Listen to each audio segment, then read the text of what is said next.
Welcome to my show. A guest here. Her name is Peggy Sealfon. Mrs. Peggy, how are you doing, ma? I am doing awesome, Atagoki. I'm really happy to be here with you today. Thank you so much, ma. Firstly, you are a coach. You are the founder of Mind Body Fitness for Life. You are a speaker, an author, and you are also an entrepreneur. Can you please, ma, discuss more about yourself and how you are doing currently now, ma? How much time do you have? No, I'm kidding. I do a lot because I'm interested in a lot of things. And Mm.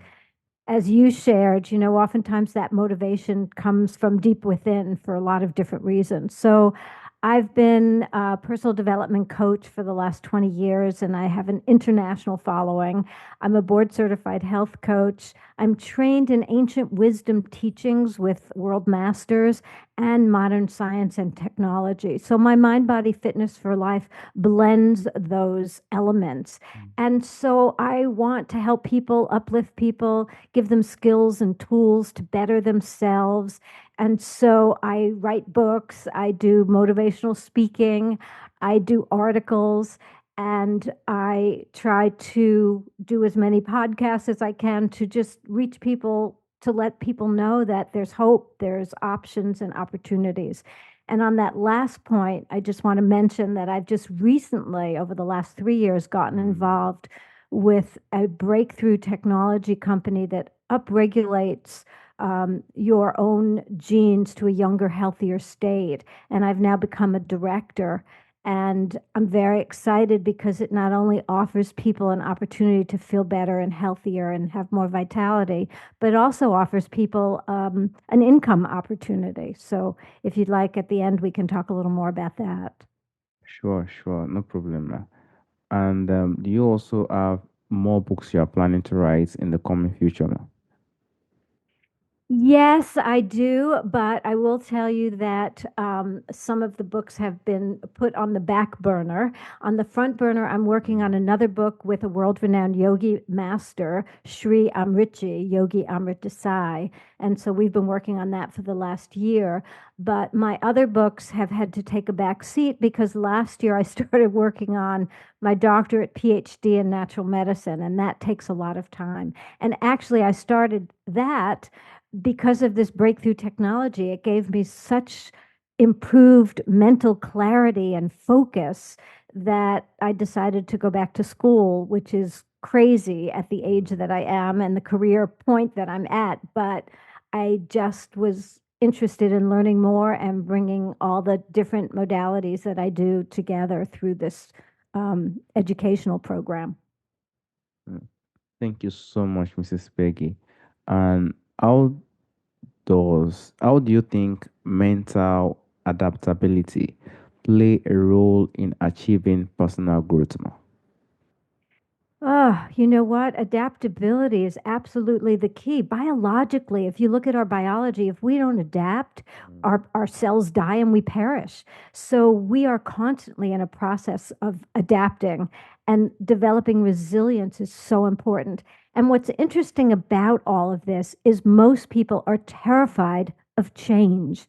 That's really difficult for a lot of people.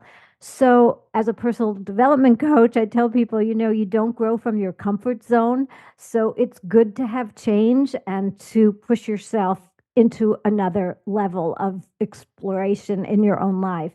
And that's how you grow. And that's how you learn new things. And that's how you have even more happiness because you get to experience things in new ways and new levels. When we get stuck in old patterns of behavior, we tend to deteriorate and decline because we aren't seeing the bigger picture. We're seeing things through past experience, and we're looking through filtered glasses that aren't showing us reality as it is. So I know it's a very long answer, but adaptation is so important for our well-being, for our evolution, and just for our skills to manage the world we live in, which is constantly changing. Mm. Thank you so much, Mrs. Peggy. And I would just like to know, some people usually have a lot of, stress, a lot of anxiety, and they do not usually look at what's usually, possibly triggers those, anxiety.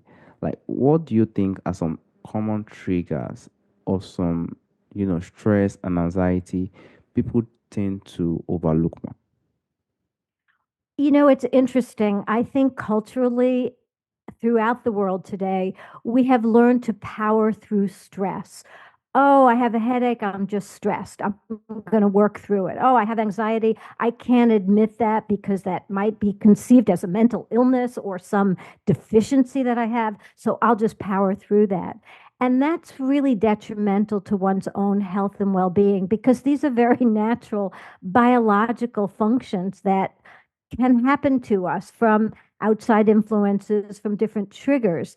And so the big breakthrough for each of us individually is learning the skills to, as we talked about a moment ago, adapt, to be able to manage those stresses and those anxieties, and what I call use interrupters to interrupt those patterns. Because what happens from, and I won't get too scientific on it, but from a neurological point of view, we start developing these neural pathways of these patterns of stress and anxiety. And anytime something happens, boom, we default back to that old pattern, which is not serving us and it's not healthy for us. So it's learning to interrupt those patterns, to first recognize that, oh my gosh, I'm really stressed, I'm exhausted, I'm heading for adrenal burnout. So it's important to notice how you're feeling and to pause, take a time out, whether you take a walk around the block or do some exercise or just do some slow, deep breathing to just calm down your nervous system. Those are some of the very simplistic interrupters that I recommend. Thank you so much, ma. And that is why, you said And I'll exercise. just add to that Yes. for a second. For any of your listeners, I do offer a free 3 minute audio, and you can just download it at 3minutes to destress.com. And it's just a 3 minute guidance. You could download it onto your smartphone. And the more often you use it, the more you begin to groove these new neural pathways where you have better coping mechanisms to deal with the stresses and the anxieties that are coming at you in your life. Mm. Thank you very much, Mrs. Peggy. And exercise differs in many ways. So can you just try to share some, simple mental exercise you think individual can use to reframe negative thoughts, ma? Ah, okay, so again, it comes back with negative, our self-talk, what we're saying internally to ourselves is often very damaging. We Mm. tell ourselves a lot of negative things. So again, it comes back to first being aware of what you're telling yourself. And I'll tell you a quick story. This happened years ago. I was playing tennis, a competitive match, and it was a night team. So I was playing at night under the lights, and I don't like playing at night to begin with. I was playing a woman who was 20 years younger. She was left-handed, and from my perspective, she was making bad line calls, and we were on this red clay, which is hard to see to begin with. So I started beating myself up. I hate playing at night. I'm playing singles, and I really haven't been playing singles in a while. This is really tough. Why did I do this to myself? I hate myself that I'm on this court. Well, of course, I was losing miserably. It was horrible. And then I started realizing what I was telling myself, all these negative things. And I just shifted and I just started telling myself, I'm a person of great value. I'm an expression of the divine. And that sounds so simple, but I just kept repeating that to myself over and over again as I'm playing. And I can't tell you how it changed the moment. I felt filled up. I felt energized. I felt powerful. I was on that court for 2.5 hours, but I completely turned it around and I won. And it was just being aware of what I was telling myself and changing it to something more positive. So everyone can kind of develop their own personal, what we call affirmation or positive statement, and just allow yourself to live by that positive statement. I'm a person of great value is a good one because a lot of people feel insecure or insignificant or that they're not being heard or seen.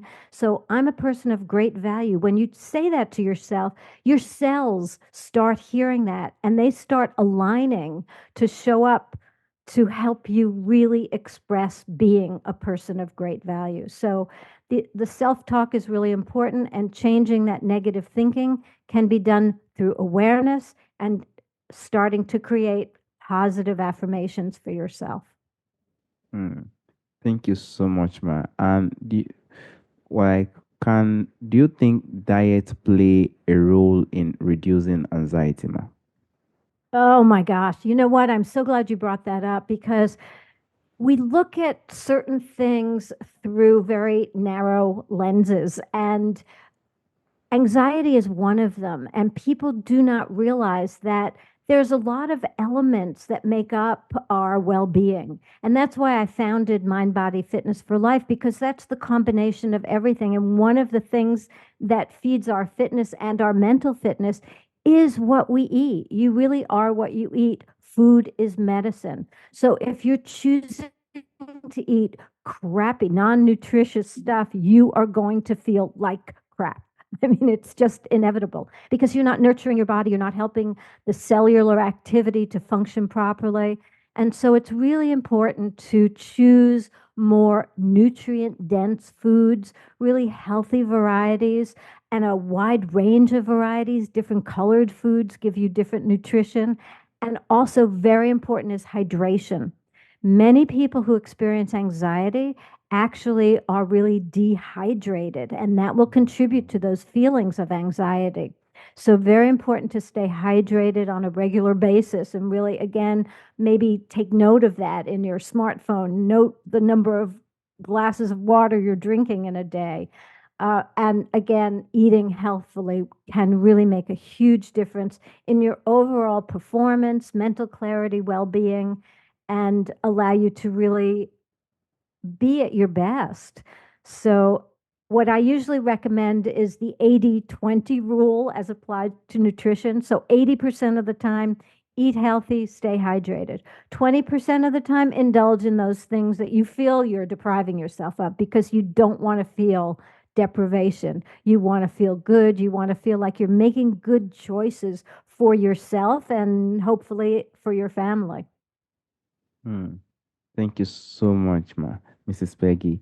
And how do you think someone can undo setback without feeling discouraged, ma?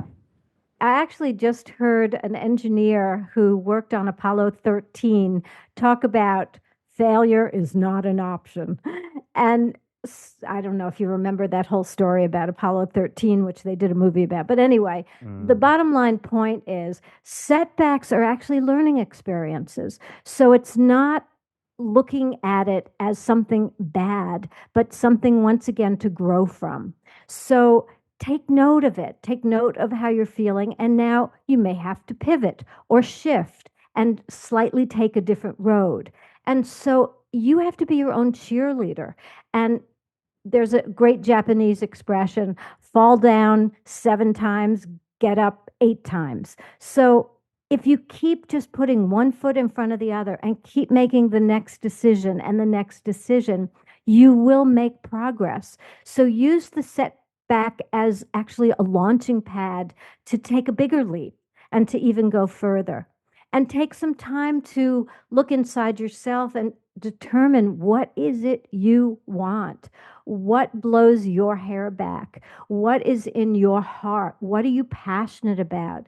Because whatever you're passionate about, you will do really well. So choose that. Don't choose the things that people are telling you, oh, you should do this or you should do that. You need to really develop from the inside out and allow yourself to be your own cheerleader. So use the setbacks to propel yourself. Thank you so much, ma.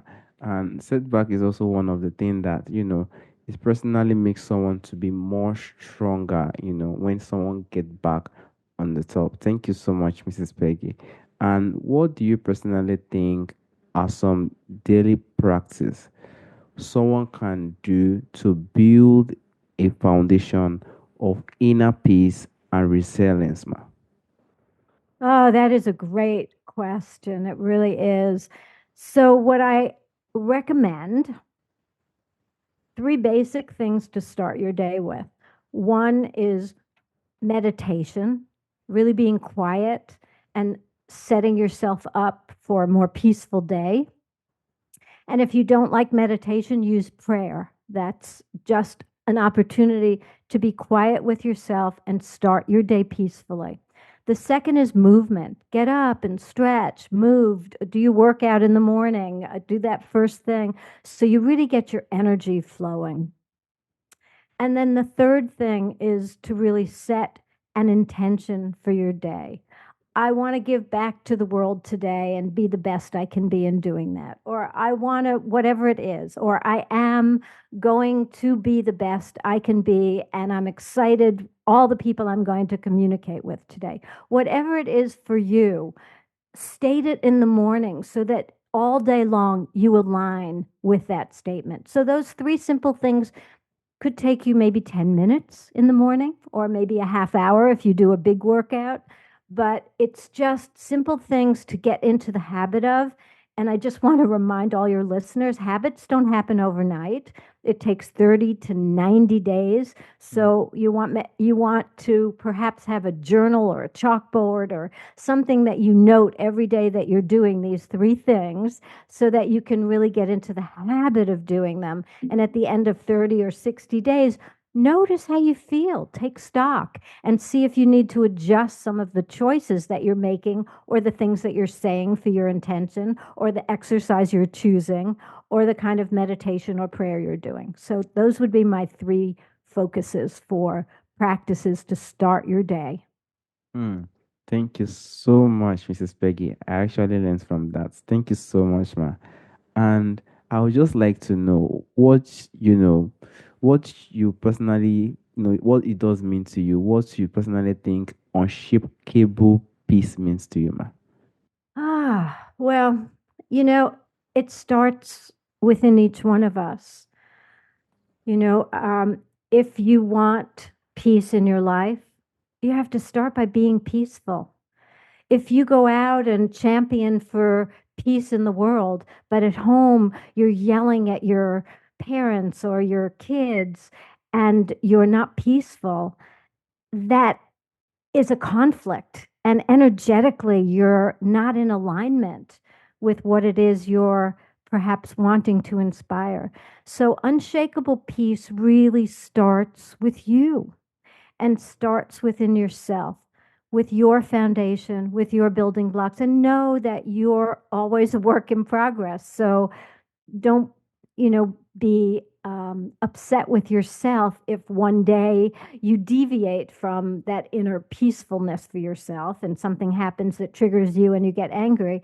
Accept that you're human and we all have these setbacks as we talked about earlier. So just power through them, move on to the next activity, and use your intentions or your affirmations to be able to guide you to stay in that place of unshakable peace. And I love that expression.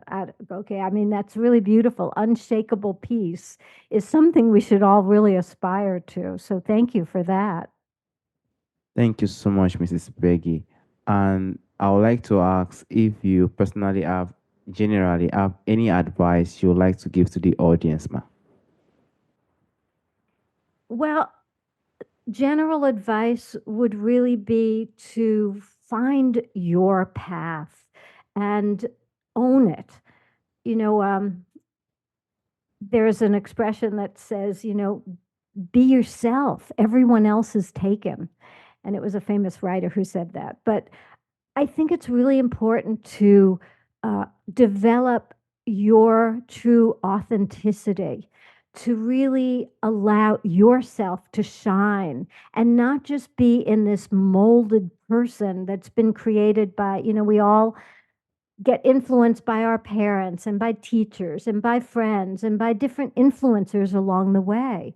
But at the end of the day, we have to look inside ourselves and be able to connect to that place that allows us to truly thrive and to, we're each here for a reason and we each have so much to give to the world.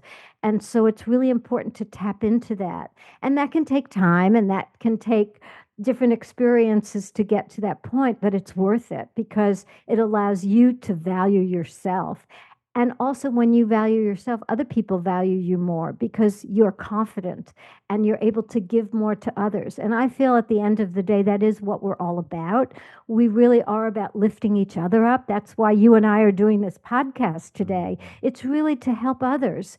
And in the process, guess what? We feel good about it because we feel like hopefully we're inspiring people and we're giving people tools that can help them improve their lives. So to me, that's what it's all about. And the only other Okay. advice I want to share is about being an entrepreneur for anybody who's interested in that. And I just want to mention this amazing global company that's been exponentially growing in the last 4 years, showing no end in sight.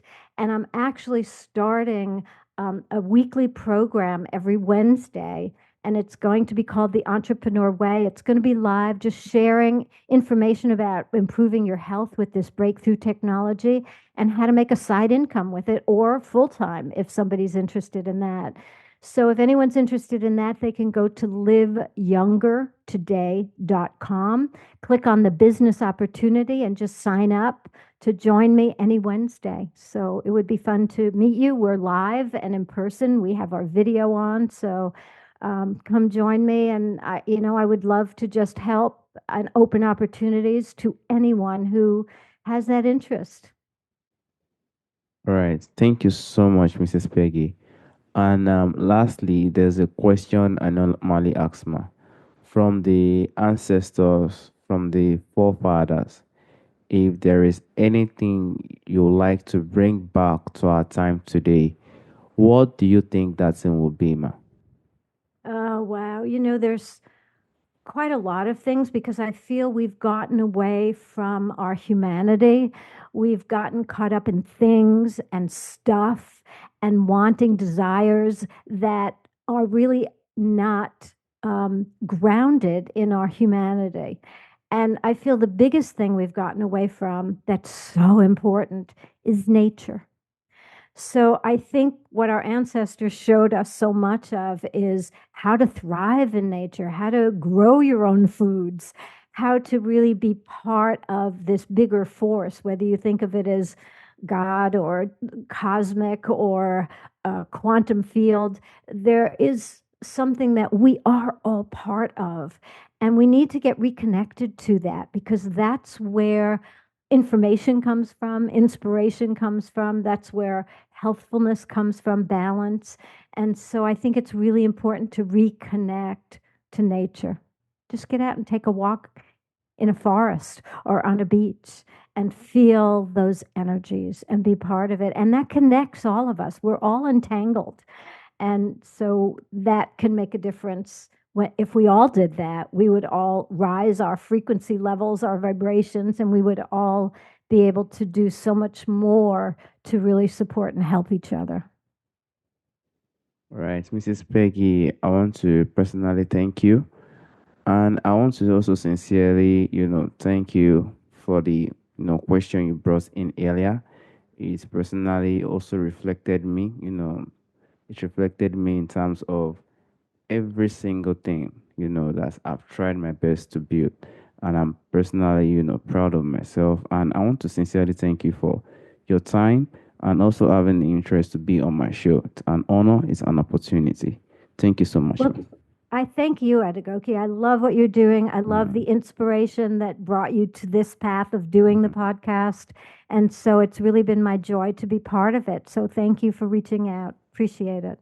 All right, man. Bye bye. Bye now.